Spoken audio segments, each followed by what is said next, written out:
Bonjour à tous, j'aimerais vous présenter un modèle de rocket stove que j'ai fabriqué en m'inspirant de plusieurs vidéos sur internet et j'ai confectionné mon modèle vraiment favori. J'ai eu plusieurs tests avec des canettes un peu plus grosses, un peu plus petites. Enfin, à la base, la canette que vous voyez au centre, elle me servait à l'extérieur et j'avais une canette comme celle-là qui va rentrer ensuite devant, en fait, qui était à l'intérieur. Donc il fallait encore une canette encore plus petite pour rentrer vers l'intérieur. Là c'est le juste compromis. Alors je vais vous présenter ça. Alors, je suis pas habitué aux vidéos.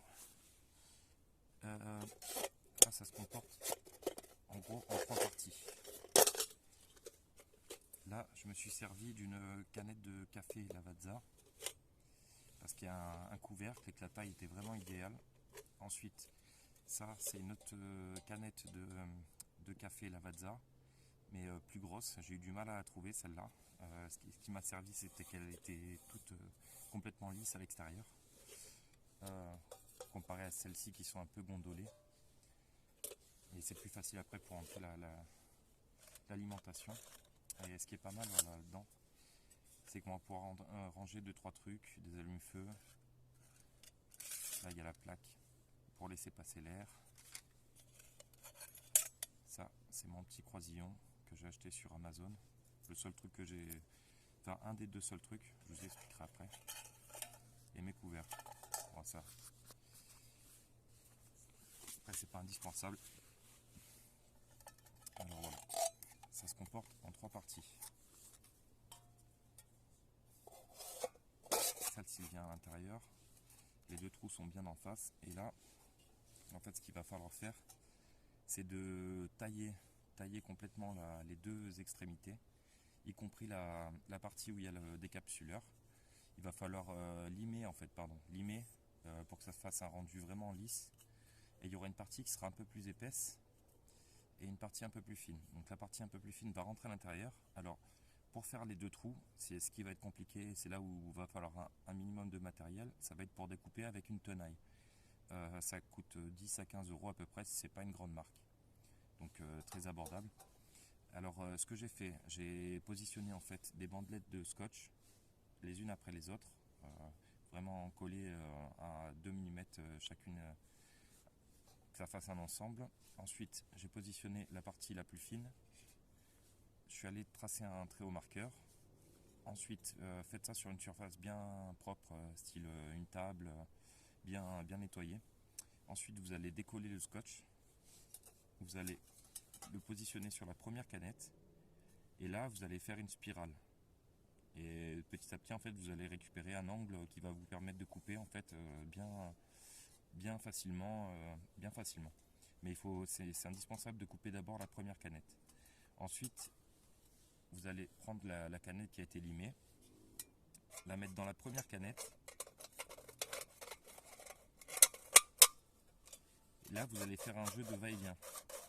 En fait, ce qui va se passer, c'est qu'il y aura une trace ensuite. Là, imaginons, voilà, c'est comme ça. Il y aura une trace en haut, une trace en bas. Là, vous allez prendre le même scotch, vous allez refaire la même opération en mettant les scotch en traçant au marqueur. Et ensuite, vous allez pouvoir découper la deuxième canette. Mais c'est très important de faire d'abord la première, ensuite la deuxième, pour que ça tombe bien en face.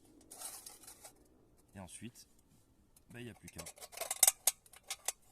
Alors là, on le voit vraiment si c'est fait au poil de... Voilà, c'est compliqué à mettre.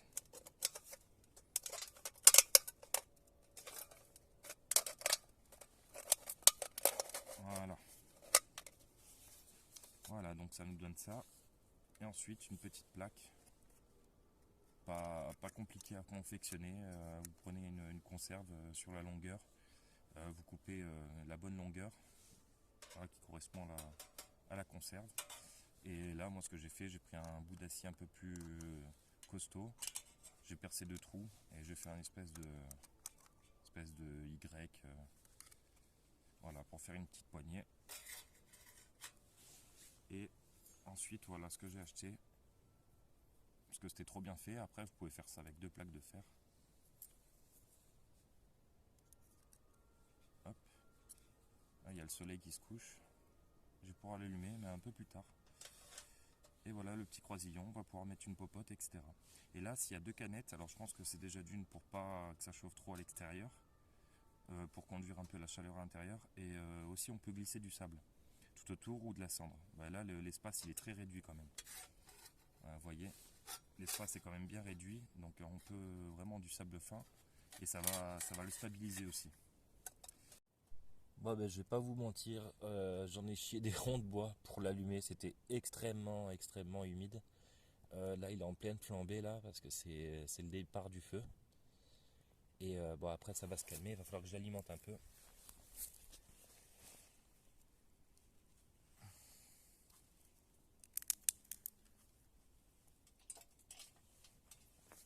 Alors, au départ, on peut le mettre par au-dessus. Alors voilà ce que ça nous donne en fonctionnement normal. Une belle petite flamme, bien constante. L'alimentation se fait par ici. Et là, on voit qu'il y a toujours un peu d'air qui peut passer en dessous. Alors voilà, bon, désolé pour la qualité de la vidéo. Je vous souhaite une bonne soirée. Dites-moi si ça vous a servi. Et ciao ciao les gars.